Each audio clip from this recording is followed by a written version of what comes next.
Bonjour à toutes et à tous et bienvenue sur l'Aqua. Aujourd'hui on va s'intéresser à une crevette de plus en plus recherchée par les aquariophiles. Découvrons ensemble la crevette d'Amano.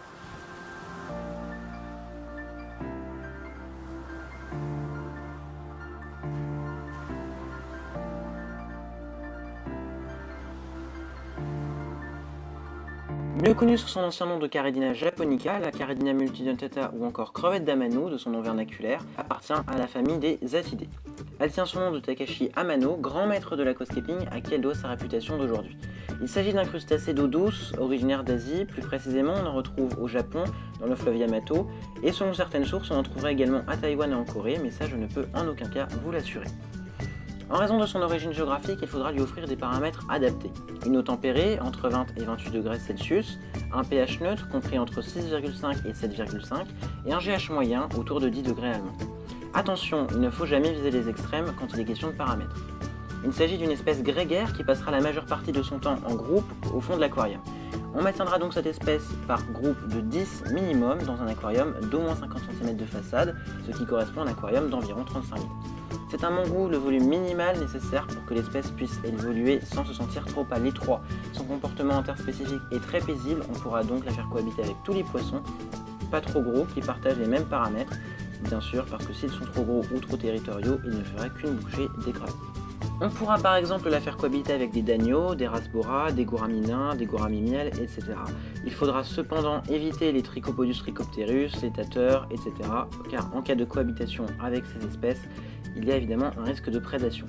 On veillera aussi à ce que les deux espèces de crevettes, si jamais on tente une cohabitation entre plusieurs crevettes, ne peuvent pas s'hybrider, c'est-à-dire se reproduire entre elles, pour ne pas fragiliser et dénaturer l'espèce.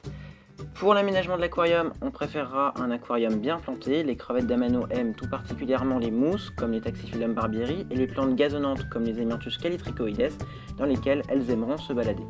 Élevée dans de bonnes conditions, son espérance de vie est très longue car elle peut s'élever jusqu'à 10 ans. La crevette d'Amano a la fausse réputation de crevette mangeuse d'algues. Même si elle aimera se nourrir d'algues vertes, cela ne constitue en aucun cas son régime alimentaire de base. Elle préférera nettement les cellules mortes aux algues.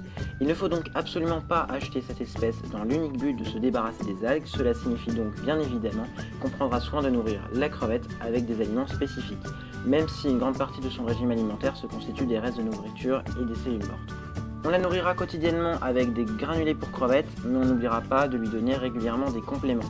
Moringa, feuilles de badamier, orties séchées, chaque individu a ses préférences.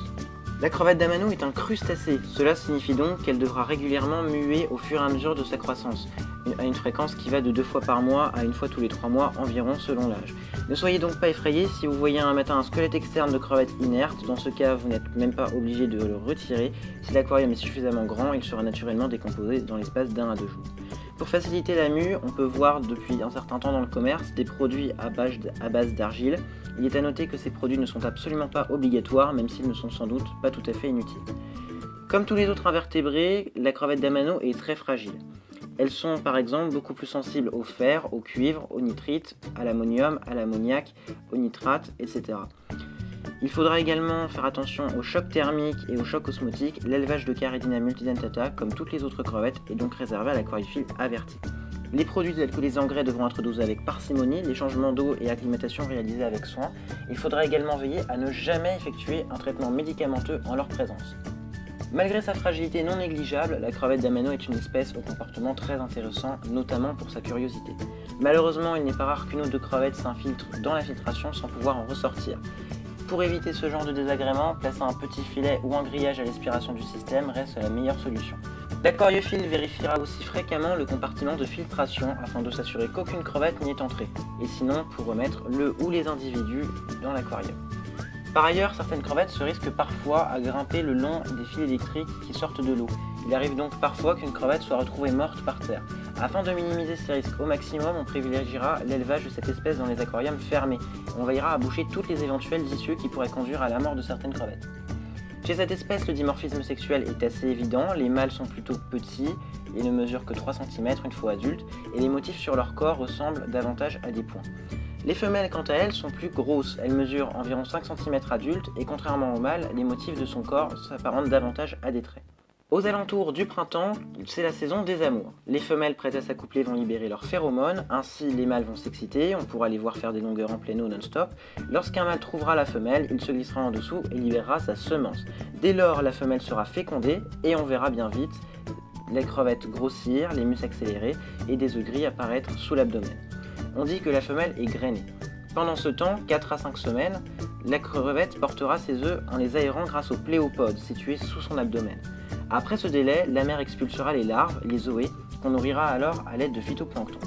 Au bout d'environ 5 jours, c'est l'étape la plus délicate, qui fait que cette espèce est réputée comme très difficile à reproduire. Il faudra transférer les zoés dans un bac d'eau saumâtre. Les Japonais disent réussir avec une salinité à 17 g par litre, tandis que les Français réussissent mieux avec un taux à 34 g par litre. Pour cela, je ne peux absolument pas vous donner mon avis étant donné que je n'ai pas encore tenté de reproduction de l'espèce. C'est à vous de choisir ce qui vous convient le mieux. À cette période de leur vie, les larves ne sont pas encore sensibles au choc osmotique. On pourra donc se passer d'acclimatation. C'est encore une fois avec du phytoplancton pour coraux qu'on nourrira les jeunes zoés. Afin d'éviter un pic de pollution, on n'oubliera pas de pratiquer des changements d'eau fréquents dès que les nitrates atteignent 5 à 10 mg par litre. Après la 3e semaine, les zoés seront métamorphosés en jeunes crevettes. On pourra alors dessaler l'eau et elles se nourriront comme les jeunes adultes. La méthode la moins risquée serait de pratiquer plusieurs changements d'eau quotidiens de 10 à 20% sur une période d'une semaine environ, en ne remettant que de l'eau douce. Lorsque la quantité de sel sera quasiment nulle, on pourra continuer de les faire grandir dans un bac d'eau douce en attendant qu'elles atteignent la taille adulte au bout de quelques mois. Cette vidéo touche désormais à sa fin, j'espère vraiment qu'elle vous aura plu. Si c'est le cas, n'hésitez pas à mettre un pouce bleu, à commenter. Pour vous abonner, n'hésitez pas à cliquer sur le logo qui s'affiche au milieu de votre écran. Et n'hésitez pas non plus à aller regarder mes autres vidéos. Moi je vous dis à très bientôt sur l'Aqua pour de nouvelles vidéos. Salut à tous!